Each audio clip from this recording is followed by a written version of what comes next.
Olá, estamos iniciando mais um Painel Regional, o seu tradicional programa de debate, sempre aqui ao vivo, pela Santa Cecília TV, às 13 horas e 30 minutos, de segunda a sexta-feira. Você pode assistir também pelo Santa Portal, o portal digital aqui da Santa Cecília TV, ou rever o programa à noite, às 20 horas. Por aqui, as principais notícias, os fatos mais marcantes da região da Baixada Santista, notícias do Estado e também os temas nacionais, sempre discutidos, sempre debatidos aqui por convidados especiais que levam a você não apenas a informação, mas também a opinião e o comentário com o conteúdo. Contando sempre aqui nessa bancada com convidados especiais, como hoje aqui, à minha esquerda, o jornalista Carlos Raton.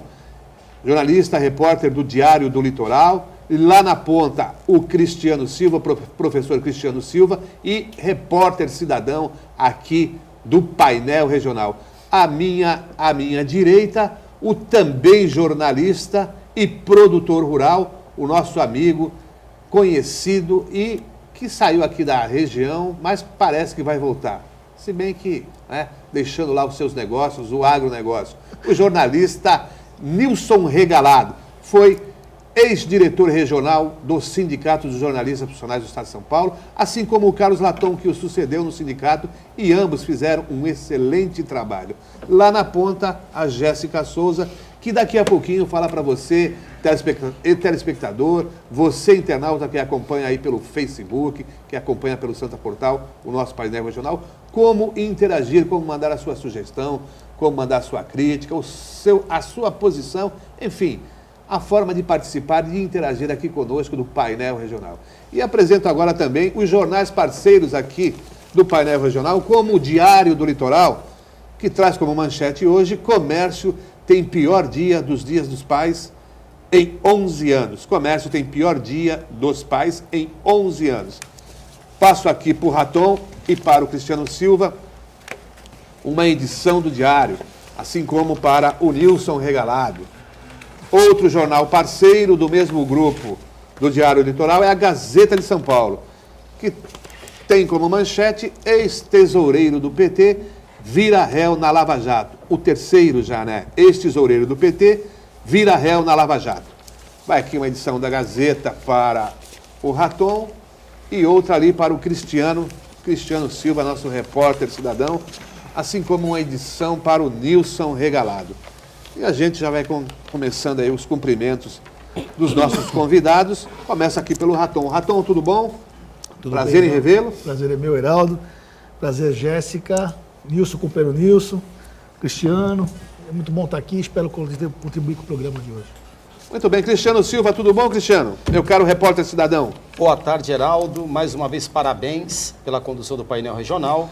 Boa tarde ao competente Carlos Raton, que além de competente tem que ser muito corajoso, para fazer jornalismo investigativo. Ao nosso Nilson, a Jéssica, aos telespectadores que sempre são protagonistas do painel regional, em especial a dona Maria Sidney, que faz 61 anos, Heraldo, lá em Vicente Carvalho. Então fica aqui os meus parabéns. Opa, parabéns aí de toda a bancada aqui, para a nossa telespectadora. Jéssica Souza. Tudo bem, boa tarde Nilson, boa tarde Carlos Raton, Cristiano. Uma ótima tarde também para você que aí está nos assistindo.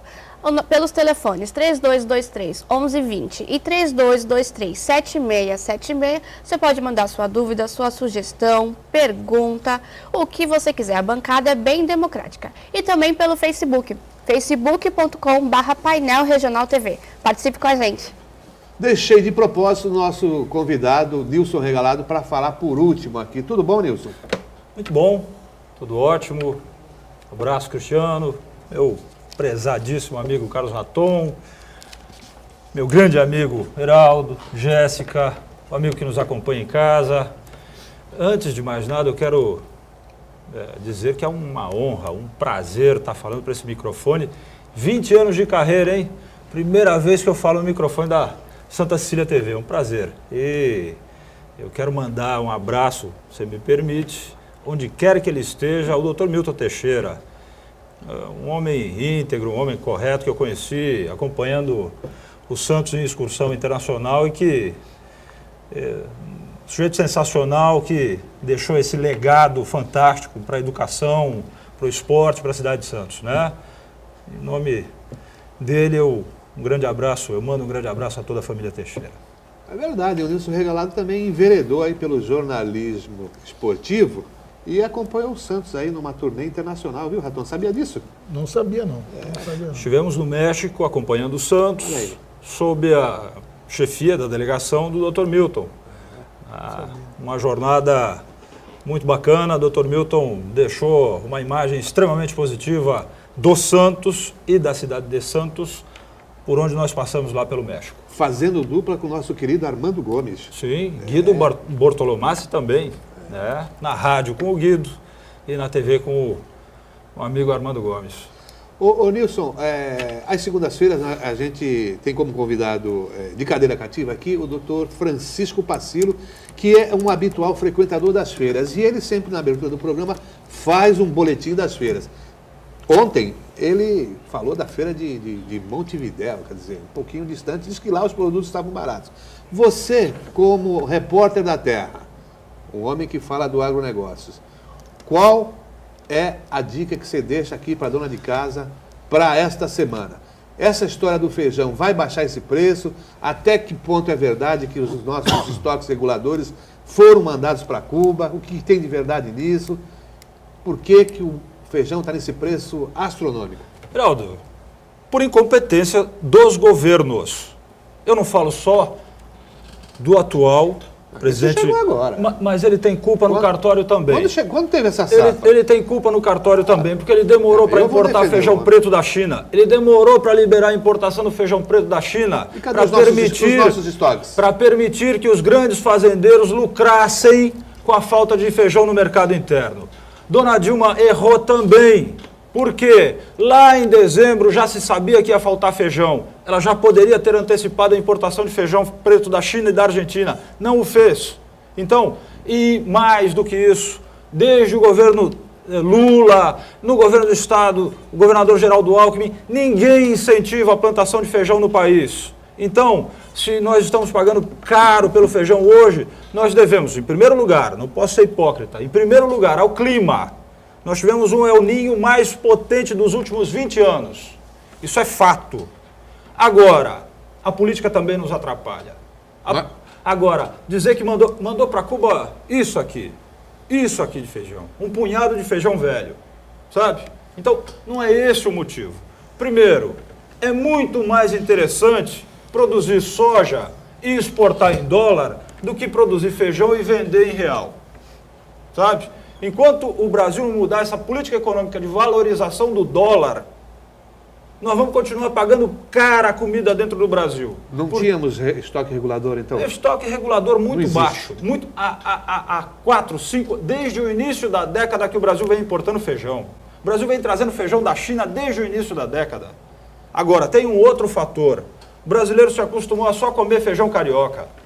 Feijão preto você come lá no Rio de Janeiro, no Rio Grande do Sul. Quer dizer, antes nós tínhamos um grande consumo de feijão o mulatinho, o feijão fradinho. Acabou. O brasileiro só consome feijão carioca. O que acontece? Feijão carioca só é plantado no Brasil. Quebrou a nossa safra, não tem de onde você importar feijão carioca. Se tem uma super safra de feijão carioca, não tem para quem vender. Então, a política agrícola no Brasil está equivocada e já não é de hoje. É um modelo que prioriza a exportação em detrimento do mercado interno. Então, vários erros em cadeia nessa questão do feijão. Para chegar na tua pergunta, agora, neste momento, estamos no auge da colheita da terceira safra do feijão, chamado feijão de pivô. Grandes fazendas com equipamentos de R$1 milhão para irrigar lavouras gigantescas de feijão. Em Minas Gerais, em Goiás, no Mato Grosso e na Bahia. Até início de outubro, meados de outubro, a gente vai ter aí no mercado a entrada de 630 mil toneladas de feijão carioca. Produção nossa. Produção do Brasil, desses 4 estados que eu citei. Minas, Goiás, Mato Grosso e Bahia. durante esses 45, 60 dias, nós vamos ter uma estabilidade no preço. Mas, dona de casa que se prepare, o último bimestre do ano é de caristia no feijão outra vez. Só vamos, se o clima ajudar, nós só vamos recuperar preços mais razoáveis lá para janeiro. Então, o cenário é preocupante. O momento é de, se possível, estocar um pouquinho de feijão carioca, quem puder, sabe? São 600, é uma safra, essa terceira safra que está sendo colhida agora é menor do que a terceira safra colhida no ano passado. Mas está uma média de R$12 o quilo, deve baixar então? Veja, o feijão bateu na bolsinha do Brás em São Paulo, que é o maior centro atacadista do comércio de feijão no país. Bateu em junho, início de julho, em R$600 a saca de 60 quilos. No atacado, veja bem. 600... Com a entrada dessa terceira safra, no comecinho de agosto, na bolsinha do Brás, esse preço caiu de 600 para R$400, a saca de 60 quilos. Agora, não se espere quedas, novas quedas e quedas bruscas nos próximos 60 dias. Quanto mais para novembro e dezembro. Aí, então, esqueça. Nem com essa safra aí? Não, vai manter esse preço, amigo. Pode ter uma quedinha pontual aqui e ali, mas, infelizmente, a notícia para a dona de casa, para o consumidor em geral, não é boa no feijão neste ano. Eu repito, ou se muda essa política agrícola de incentivo à exportação de commodities agrícolas, o Brasil virou um grande celeiro para alimentar estrangeiro, enquanto nós pagamos caro no alimento aqui dentro de casa. Ou se muda isso, diminuindo o valor do dólar em relação ao real, ou nós vamos continuar pagando caro o nosso alimento. Nilson, você tocou uma vez, eu estava conversando com o Nilson, viu Heraldo, outro dia? Ele manja muito dessa área aí. Ele estava me falando exatamente, eu queria que ele até aprofundasse um pouquinho mais sobre isso, Nilson, essa questão de primeiro abastecer, você, na sua cabeça, no seu entendimento, teria que abastecer primeiro o mercado interno, bem abastecido, para depois pensar em exportação. Amigo, só que os grandes produtores desse país não querem isso, não é isso? Nós vivemos, isso eu vou dar o crédito aqui, os senhores me permitam, o jornal Gazeta do Povo, o jornal mais importante do Paraná, 97 anos de serviços prestados ao Paraná, ao povo do Paraná. Saiu com uma manchete recentemente que o agronegócio viveu a década de ouro, sob os governos Lula e Dilma. A década de ouro. Nunca o agronegócio faturou tanto neste país quanto nos últimos 10 anos. Para mim é duas só, né? Esse é o ponto, Heraldo. Fizemos uma política, criamos uma política agrícola que enriqueceu os grandes fazendeiros. Enriqueceu os grandes fazendeiros. Em detrimento do interesse doméstico. Só para você ver, eu vou mudar um pouco a seara. Só para você ver um exemplo. O açúcar. Nós temos um déficit muito grande no mercado global de açúcar hoje. E o etanol, logo após a colheita, no meio da safra, você tem o etanol subindo de preço. Ora, mas o que é isso? Está colhendo etanol, colhendo a cana, como é que o etanol pode subir de preço? 4, 5 semanas seguidas. O etanol sobe nas usinas de São Paulo. Sabe por quê? Eu, usineiro, eu quero produzir açúcar, amigo, para vender em dólar, para atender o mercado global. Se o etanol vai subir aqui dentro do mercado interno, eu não estou nem aí, amigo. Eu quero é faturar em dólar. Essa filosofia, essa política, essa visão de mercado, lastreada no dólar alto, isso está fazendo mal para o país, está fazendo mal para o meu bolso, para o bolso da Jéssica, para o bolso do Cristiano, para o bolso do consumidor que está nos assistindo em casa. Isso é inviável. Dona Cristina Kirchner, ex-presidente da Argentina, enfrentou uma oposição brutal, ferrenha dentro da Argentina, dos produtores rurais, dos caminhoneiros, da mídia. Por quê? Ela chegou à conclusão seguinte, olha, qual é o nosso consumo interno de trigo? 10 milhões de toneladas? Pois bem, nós só vamos exportar o que nós produzirmos além das 10 milhões de toneladas para o consumo interno. Não podemos exportar um grão de trigo a mais, nem a menos. 10 milhões é o nosso consumo interno, só pode vender se produzirmos 11 milhões, 12 milhões, 13 milhões, 14 milhões. Aqui não acontece isso. Você quer ver um caso absurdo?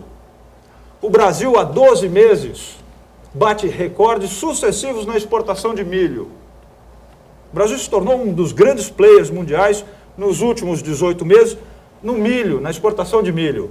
Você sabe o que está acontecendo, amigo? Tem granja fechando no Paraná, em Santa Catarina, no interior de São Paulo, porque o milho no mercado interno explodiu de preço. Ora, mas que país é esse? Mas isso é só em função do dólar, do câmbio, ou porque falta o produto no mercado externo? É óbvio que a China tem um apetite voraz por soja, milho, commodities agrícolas de uma forma geral. Agora, eu tenho um comprador com apetite, mas eu tenho um mercado interno que precisa ser abastecido antes e acima de tudo. Você perde emprego na granja de suíno, na granja de aves, aqui dentro do Brasil, para vender para chinês, ora, para enriquecer grande latifundiário, grande produtor, grande fazendeiro. Mas que política é essa, minha gente? O milho no mercado interno subiu 50% de janeiro para cá.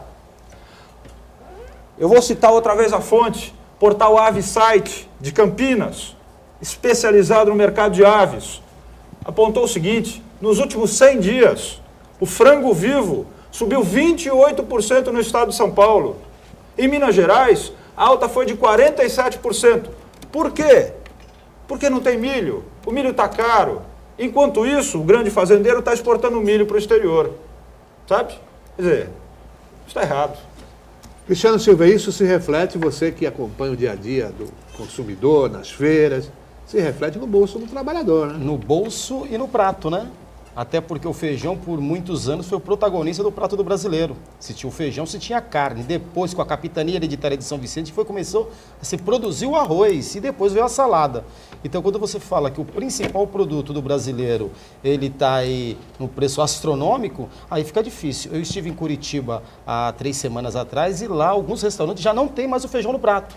Já te dão outras opções. Estive em BH na semana retrasada e também os restaurantes já começam a oferecer outras opções, justamente para não passar para o cliente esse preço que está absurdo, porque acaba onerando, né? E então, mineiro sem feijão tropeiro não é mineiro. Você imagina. Então, quer dizer, está perdendo a característica. E eu concordo com o colega quando se valoriza o mercado externo e não o interno, se valoriza o público de fora e não o público aqui do Brasil, que necessita, né? Ô Nilson, você falou que até pelo menos até o final do ano, janeiro, que pode reverter essa situação do feijão. Para a gente fechar esse bloco, o que mais que a dona de casa tem que ficar atenta aí? Talvez fazer uma pequena mudança, deixar de comprar, porque vai encarecer, vai pesar no bolso. Olha, nós temos perspectivas ruins também para o arroz. No mês de julho, o arroz também já subiu bastante. Então, arroz é bom acompanhar porque temos problemas, também por conta muito, nesse caso do arroz, também exportação. Mas choveu demais no verão no Rio Grande do Sul, que é o maior produtor brasileiro de arroz, né? E isso prejudicou a safra gaúcha de arroz, então, né? Há ociosidade na indústria beneficiadora de arroz. Não há arroz suficiente nas indústrias, tá? O leite também está muito prejudicado, pelo menos até outubro, também o leite é motivo de muita preocupação e muita carestia. Até outubro, pelo menos, quando voltam as chuvas. Então, quem tiver condições, pode estocar esses produtos aí. É o ideal. É o ideal. Raton, sem arroz, sem feijão, vai ficar difícil, hein? Mas tem Olimpíadas, né? E tem eleição também. Tem que é outro Olimpíadas, tem ciclo, eleição, né? Então, assim, eu estava lá no diário, quando estava todo de férias agora, mas antes eu estava no fechamento de fim de semana, meus. A quantidade de material, é lógico, estamos dando Olimpíadas no Brasil. E eu não sou contra esportista, pelo amor de Deus. Deixar claro isso. Mas a quantidade de material que vem das Olimpíadas, em detrimento ao material que você acabou de nos falar agora, que é preocupante, né? Que a Olimpíadas passa, mas o brasileiro fica para comer, né? Para comer, para viver. Então, era assim, absurdo. Nós tivemos dificuldades para fechar, estou falando de matérias internacionais e nacionais. Só estamos dando o circo, o pão não. Exatamente. A dificuldade da gente fechar com matérias de verdade, matérias boas, né? O resto é só Olimpíada. Então, até quando o Brasil vai ficar nessa de circo? Antes era pão e circo, agora é só circo, né? Circo. Então isso está complicado. Então, assim, nós temos que começar a pensar de forma diferente, né? Começar a pensar no Brasil que não pensa só na festa, né? Mas principalmente no futuro que nunca chega. O Brasil sempre é o país do futuro, né? A gente vive no futuro. Então, a gente vive no presente. Exatamente. Né? Então, e ficam culpando sempre governos e mais governos. Na verdade, ninguém cobra dos governos, né?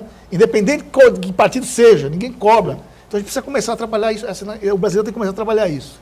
Bom, com essas dicas aqui do Nilson Regalado, falando do feijão, do arroz e do leite, além do milho e frango, a gente encerra esse primeiro bloco, faz um pequeno intervalo e a gente já retorna para esse debate que vai caminhar por outros assuntos. Olá, já de retorno aqui para o segundo bloco do painel regional e aqui manchete da Gazeta de São Paulo. Ó, ex-tesoureiro, assim como de outros jornais do país, né? Ex-tesoureiro do PT vira réu na Lava Jato. É o Paulo Ferreira, né? Ele é acusado de ter recebido cerca de R$1 milhão em propina na obra do Centro de Pesquisas da Petrobras no Rio de Janeiro. Foram avaliadas em 850 milhões essas obras na época da licitação e acabou custando R$1 bilhão.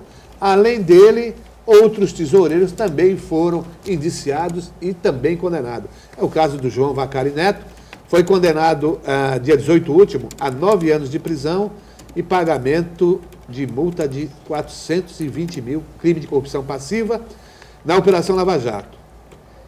No ano passado, ele também já havia sido condenado a 15 anos e 4 meses de prisão, também pelos mesmos crimes. E, antes dele, o Delúbio Soares, outro ex-tesoureiro do PT, condenado no Mensalão e agora indiciado aí na Lava Jato. Situação difícil aí desses ex-tesoureiros. Ratão, vamos começar por você.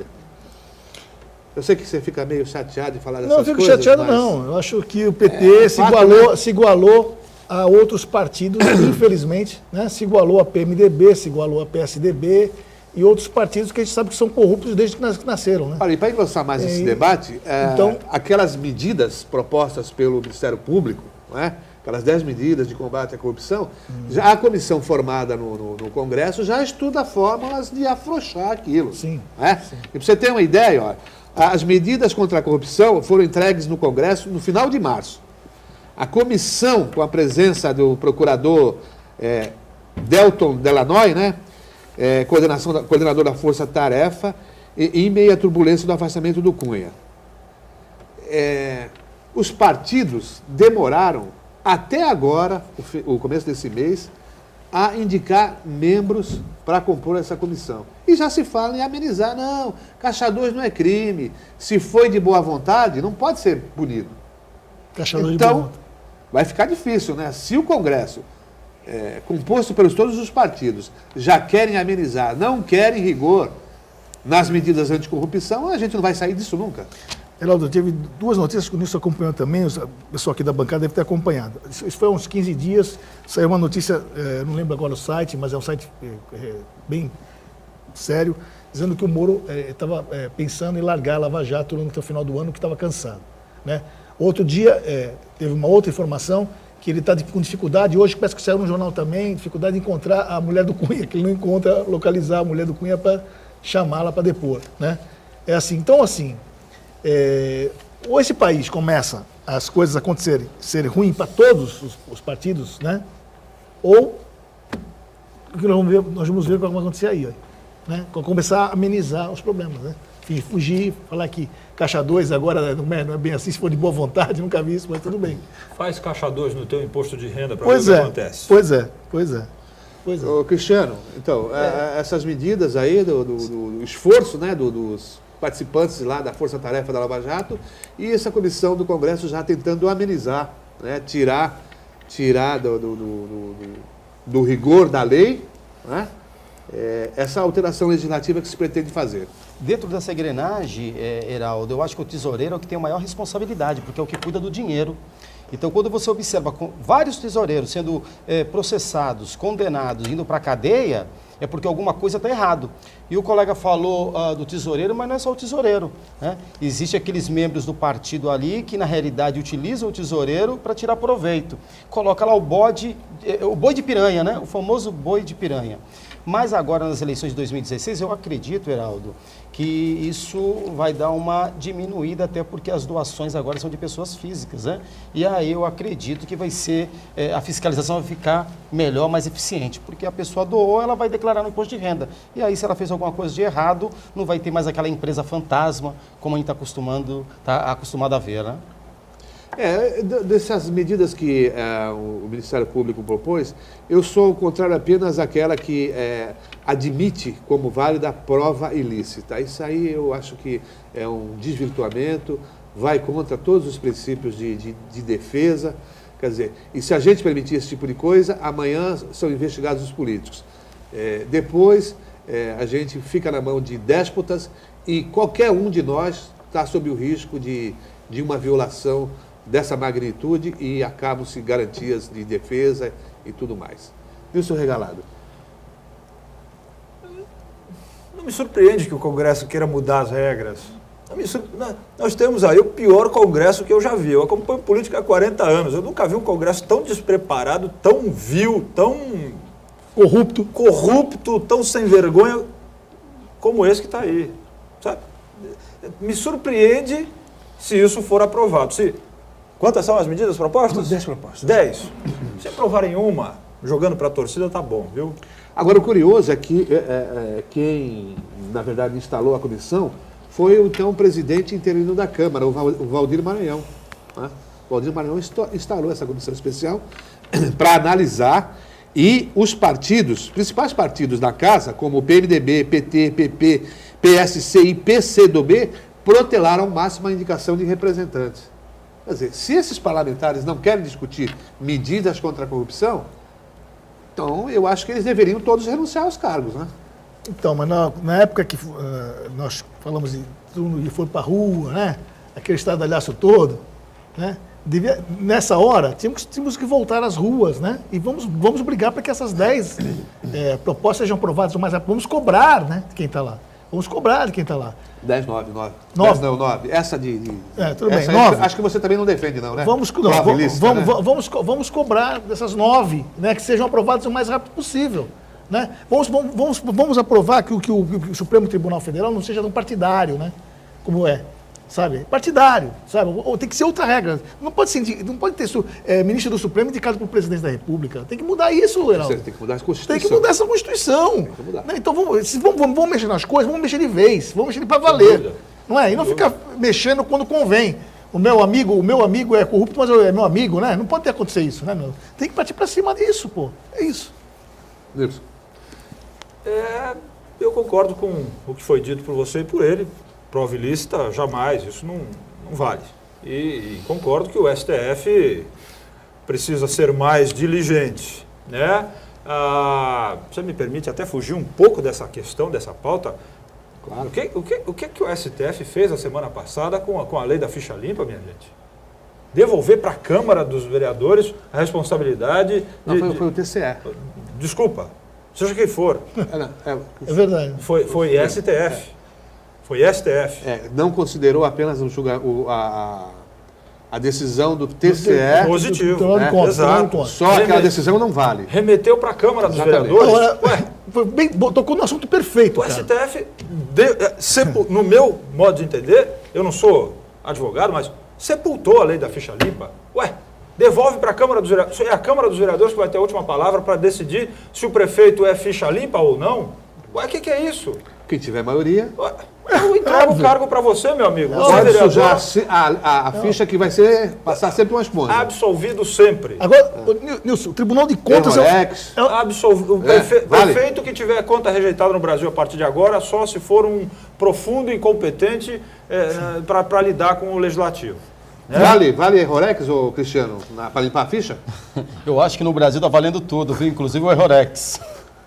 Tribunal de Contas é um tribunal técnico e a Câmara político, concorda? Exato. Tribunal de Contas é o que pega as contas do cara e fala, aqui tem erros graves você de tinha que contabilidade. 25% do orçamento, não está aqui. E tudo comprova, né? Nota, não apresentou nota. É o tribunal. Então, quando o Tribunal de Contas dá um parecer, irregular, o que o vereador, com toda, desculpa, com toda a capacidade, que não estou falando que não são capazes, mas Meu, se o tribunal está falando aqui, tem erros graves técnicos aqui, essas contas não podem ser aprovadas, como é que um vereador chega lá e fala, não, mas eu quero aprovar porque eu acho ele bacana, porque eu gosto do partido dele? Que zona é essa? Que e o argumento mais absurdo que eu ouvi, mais... Eu não quero carregar no adjetivo, mas o ministro Gilmar Mendes dizendo, não, justificando o voto dele a favor desse absurdo, dizendo, não, mas o TCE faz um julgamento político. São ex-políticos que estão nos tribunais de contas do Estado e no Tribunal de Contas da União. Ora, e a Câmara? Faz que tipo de julgamento? Se não é político, é o quê? E nós sabemos bem quem é o senhor Gilmar Mendes. O que ele é, na verdade? O que ele faz lá no Supremo Tribunal Federal? Pois é. Se não é um julgamento político a vida toda. Vai almoçar com político antes de julgamentos. Bom, eu não vou nem... Fez o que fez com os jornalistas, enfim. Foi o que... Foi. Fez o que confundiu liberdade de expressão. Então, confundiu, né? Confundiu. Com liberdade de imprensa. Exatamente. Aí, outro dia, soube que ele vai discutir temas ligados ao PT, o PMDB, o PSDB ele não discute. Quer dizer, tá na cara que esse senhor aí, né, com todo o respeito que eu tenho para o Supremo Tribunal, não era para sair fora dali, cara. Mas aí, Raton, mas tem outro que tem predileção pelo PT, o outro tem predileção não, é o que eu estou falando, PSDB. exatamente isso. Mas esse aí que o Nilson citou agora, bem citado, esse cara não tem moral nenhuma para falar. De partidarização de alguma coisa. Cara. Eu concordo com o Raton. Precisa mudar a Constituição. A STF não pode ter ministros indicados por presidente da República. Não pode ser um tribunal político partidário. Tem que acabar com isso. Sob pena do Brasil continuar nessa mesmice. E qual é a melhor receita? Que eles sejam eleitos pelos seus pares mesmo? Por que não? É uma alternativa? A sociedade? A sociedade? Os pares, enfim. Não, sim. E por que não como no Ministério Público? Que seja. Sim, que seja. Que seja. Uma eleição interna. Mas tem que mudar. Alguma coisa tem que mudar.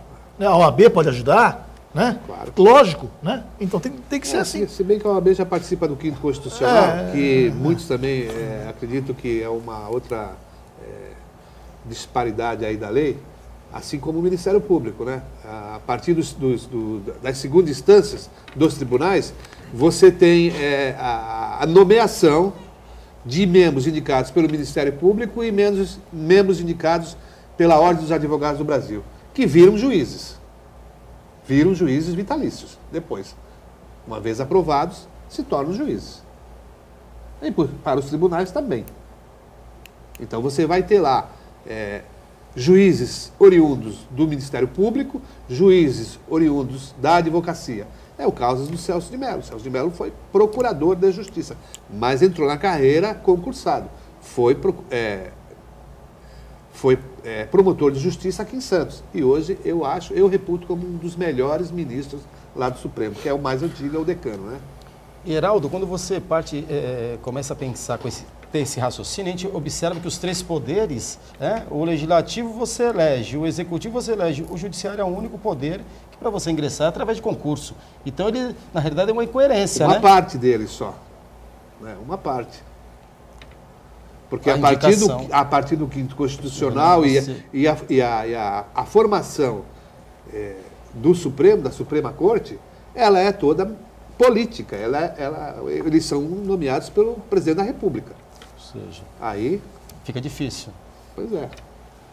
Aí a gente tem essas incongruências que o Raton acabou de citar, de um ministro que tem uma predileção por determinado partido, então as decisões deles vão ser sempre contrárias àquele partido. Por isso a gente observa aí tantas ações de interesse popular e que não são julgadas porque não há interesse da União, né? E aí fica engavetado. Mas o presidente do Supremo está no comando da comissão de impeachment da Dilma Rousseff. Como é que você vê isso, Raton? O atual presidente? O Ricardo Lewandowski. Então, ele tem predileção pelo PT, né? Então, mas ali... Tá errado. Então, é que tá... Ali ele não tem influência nenhuma, né? Ei, mas ele é para acompanhar o rito agora poupudo, né? Então, mas não só ele, todos eles, então. Todos os ministros. Mas será que não seria importante o ministro, para poder estar acompanhando o rito, se está tendo alguma ilegalidade referente ao processo de impeachment? Não, isso é constitucional, né? Havendo instaurado esse processo, A própria lei do impeachment e a Constituição dizem que quem tem que comandar não vai ser, lógico, o presidente do Senado. Vai ter que ser o presidente do Supremo Tribunal Federal. Voltando à ficha limpa que o nosso colega Wilson falou com propriedade aí, se nós tivéssemos a ficha limpa hoje em vigor, com metade daquele Congresso que Teria problemas. não teria, o impeachment não teria nem saído, porque metade não pode, mais da metade, 70% não poderia nem votar. Mais uma, Sim. doutor Gilmar Mendes, Sim. ele criou empecilhos, entraves à entrada em vigor da lei da ficha limpa lá em 2010. Sim. Correto? Sim. Foi ele. Foi Gilmar Mendes. Não se esqueçam do nome desse cidadão. Que viu? esteve aqui no Santa Cecília, na época que eu fui dirigente sindical, esteve aqui, né, e saiu daqui escorraçado aqui de Santos, quase saiu pela porta dos fundos, graças a Deus, né? Graças a Deus. Porque foi justamente por votar... Hã? Com acompanhamento da polícia. Com acompanhamento da polícia, mas saiu daqui, foi o único município, viu, Nilson? Você já tinha sido afastado, mas isso foi um trabalho contido por você. Afastado não, encerrou. Encerrou o mandato, exatamente. O único Nós vamos pensar que afastado a gente no tá bom falando de sentido. cassação aqui. Afastado no bom sentido. O único município que mostrou para o Gilmar Mendes quem ele é de verdade. Fomos referência no Estado, no Brasil inteiro. Ele saiu daqui pela porta dos fundos. Parabéns. Quando votou contra os jornalistas. Até hoje nós estamos sofrendo por causa desse senhor aí. E o Supremo também decidiu, agora recentemente, que o deputado lá, o Celso Russomano, não cometeu crime nenhum ao contratar uma funcionária ficando à disposição da sua produtora em São Paulo. Também uma decisão polêmica, né? Que houvesse uma condenação, ele não poderia concorrer à Prefeitura de São Paulo. Casuísmo, né, Heraldo? Casuísmo. Interessa a alguém que o Russomano participe dessa eleição. A quem será? Dois pesos e duas medidas? Mas não tenha dúvida. Você acha que foi isso também? Eu acho. Interessa alguém, sim. Sempre interessa alguém, né?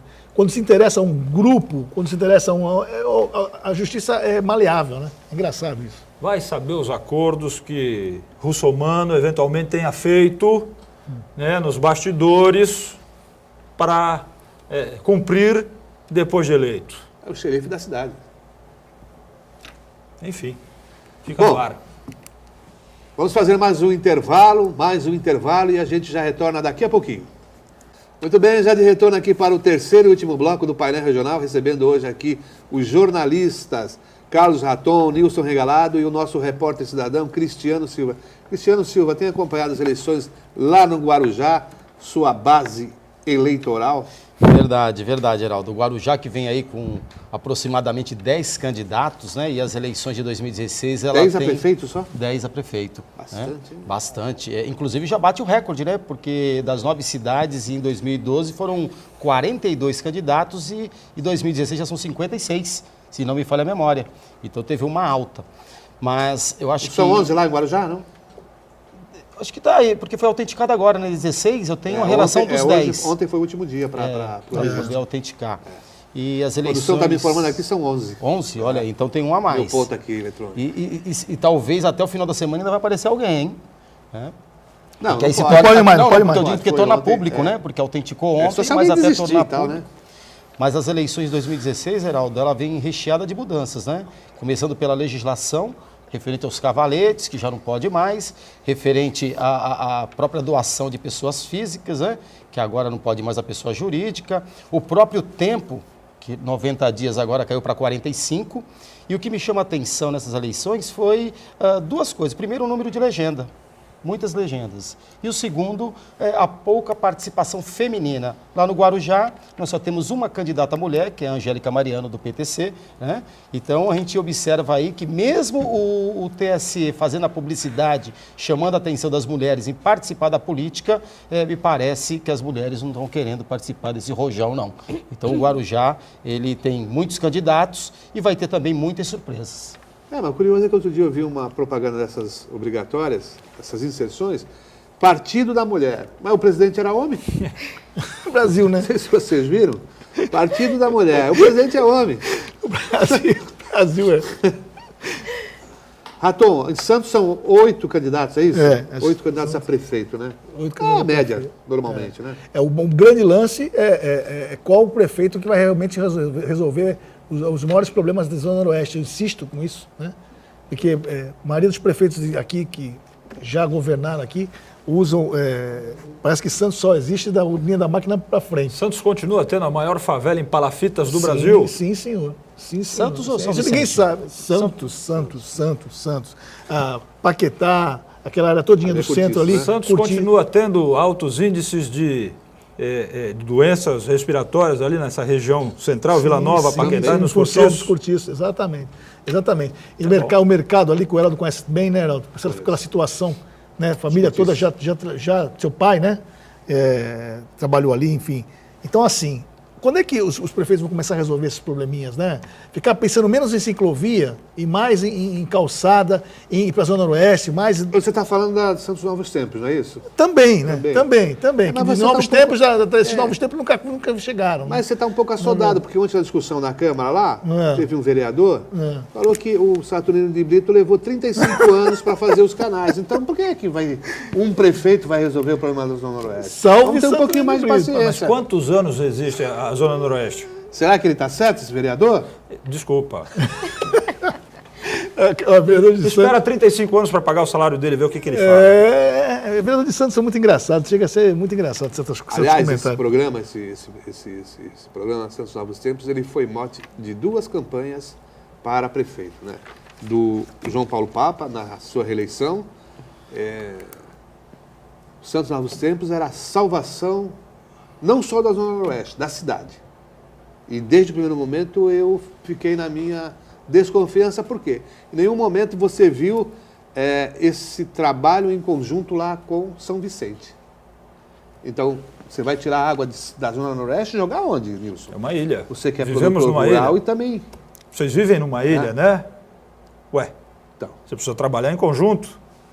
Não trabalha Como é? ninguém em conjunto. como é que vai fazer um projeto Tá aqui. grandioso, ambicioso desse porte, sem envolver São Vicente? Eu estava lendo um Porque as bacias são... O vereador Mantovani estava falando ontem no caminho da Capela, caminho São José, caminho São Sebastião. Ué, o dique do Sambaia-Tuba não está logo ali? Sim, você seguindo, você vai sair Não de é São Vicente. cruzar só a fronteira imaginária? Você está... Ué, então você não pode resolver o lado de cá se não resolver o lado de lá. Agora, convenhamos, você tem um vice-governador do estado que foi prefeito de São Vicente. E todo ano, entra ano, sai ano. E São Vicente com problema de enchentes, gente. Que isso? A divisa com Santos e na área, na cidade náutica em São Vicente, todo ano, entra ano, sai ano, basta dar uma chuva mais forte, a cidade fica debaixo d'água. Ô, vice-governador, doutor Márcio França, o que o senhor está fazendo aí no Palácio dos Bandeirantes? Por favor, preste atenção naquele povo da sua cidade. Sua cidade está abandonada, o senhor precisa agir naquela cidade. São Vicente merece mais respeito, do senhor também, viu? Ele sabe o que? desculpe, mas acho que temos um- Só para dizer, ele está muito preocupado também, ele é muito conselheiro, ele é conselheiro em vários órgãos, viu, do governo do estado, então ele é muito ocupado, entendeu? Ele é conselheiro em vários órgãos. Eu fiz uma matéria sobre isso. Há 20 anos a cidade náutica sofre com enchentes. Temos participação, Jéssica? Temos sim. O Vamos lá. Valdomiro Trento está perguntando para o Raton. Uma hora é o feijão, depois o arroz, aí a carne e depois a farinha de mandioca. A grande verdade é que precisamos de uma constituinte exclusiva, sem a participação de todos os partidos políticos e de quem também exerceu o mandato nos últimos 15 anos. Isso já é um projeto, já teve até ele está certo, o leitor, o espectador. Já teve até uma votação para se ter uma constituinte específica, né? Sem essas pessoas, sem esses atores aí. Mas sem participação política? Não, ia ser a população ia votar, e ia decidir a constituinte. Mas você vai votar Então, não no político? isso já teve uma votação e não foi muito votado, não foi muito prestigiado, vamos dizer assim. Uma constituinte feita pela população.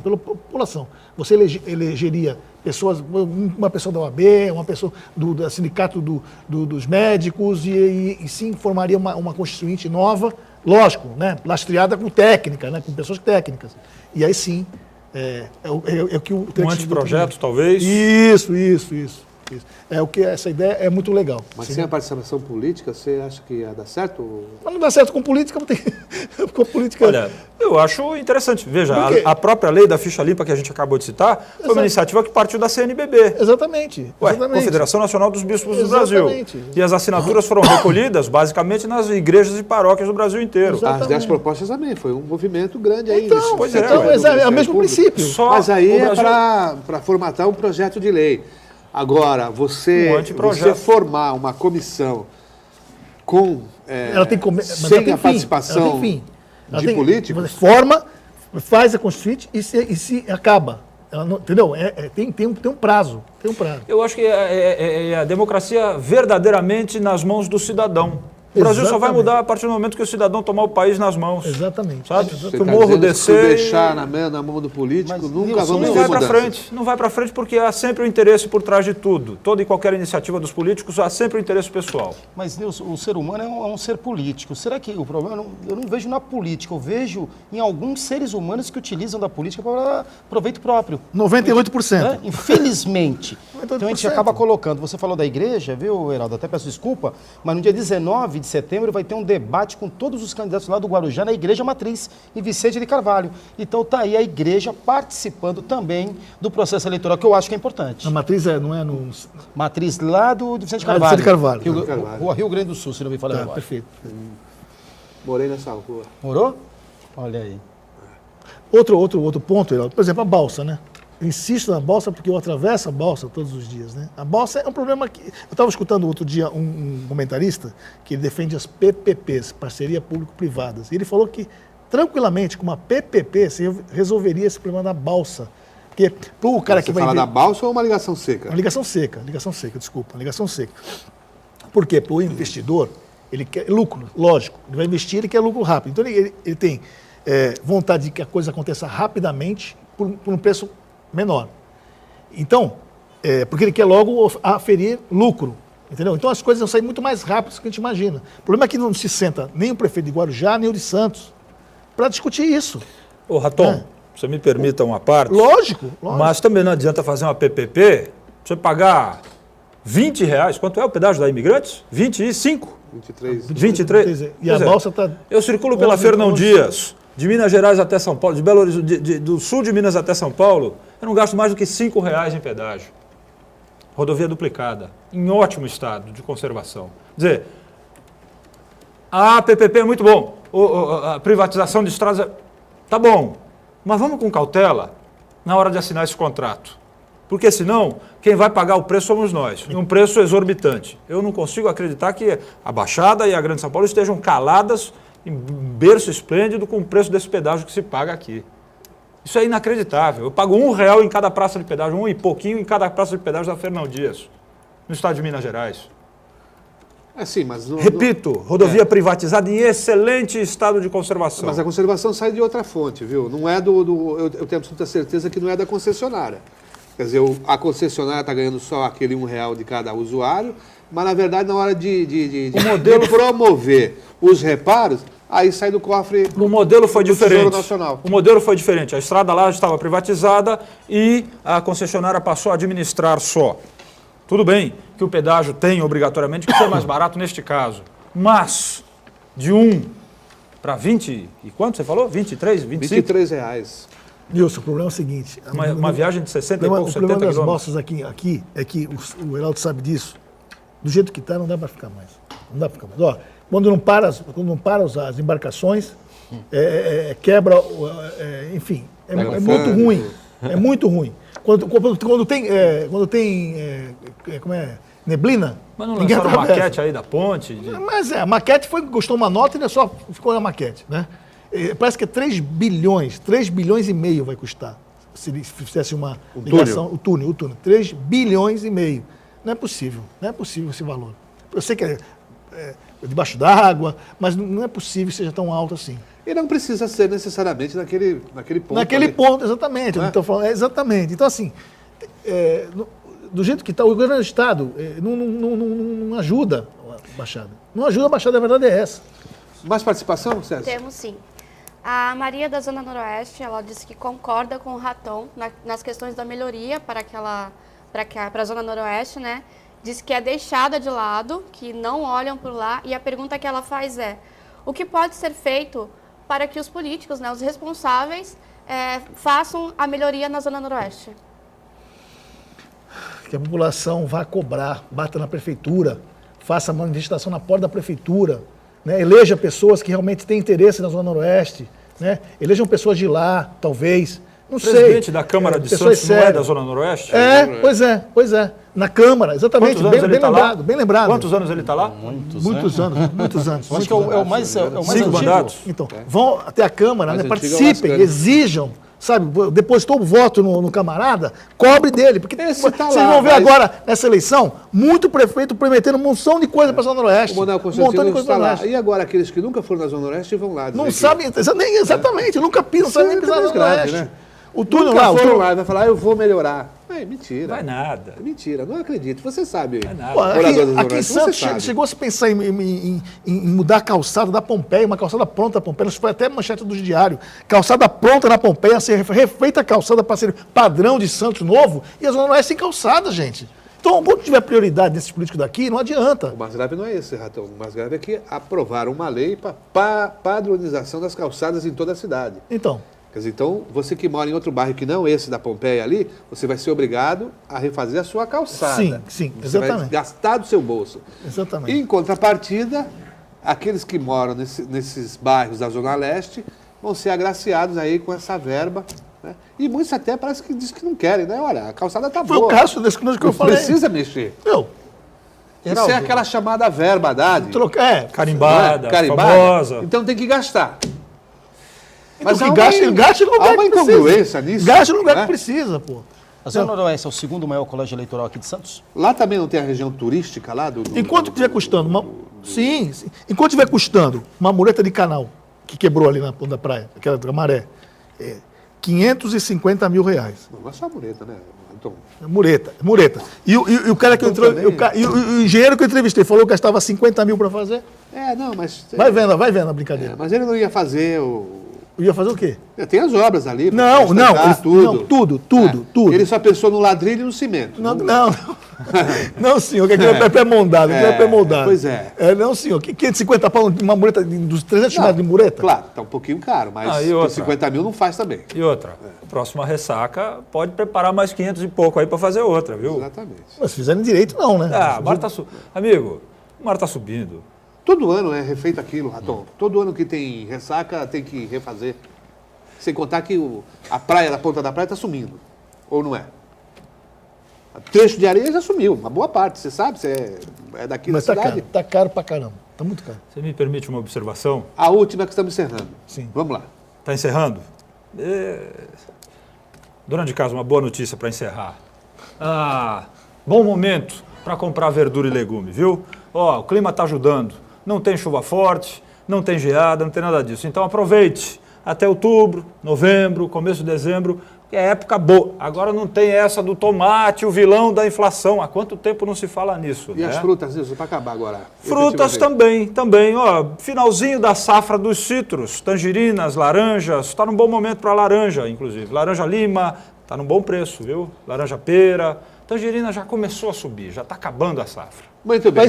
Vai ser, compre frutas bastante, banana, tudo, e jogue na câmera lá, joga na cabeça daqueles caras, faz aqueles caras fazer uma coisa pela Zona Noroeste, que a textura falou. Aproveita que tá barato, aproveita, joga ovo também. Não é? Com o boletim do Hortifruti e essa... do Raton, a gente vai encerrando aqui o painel regional desta terça-feira e amanhã estaremos juntos novamente. Até lá.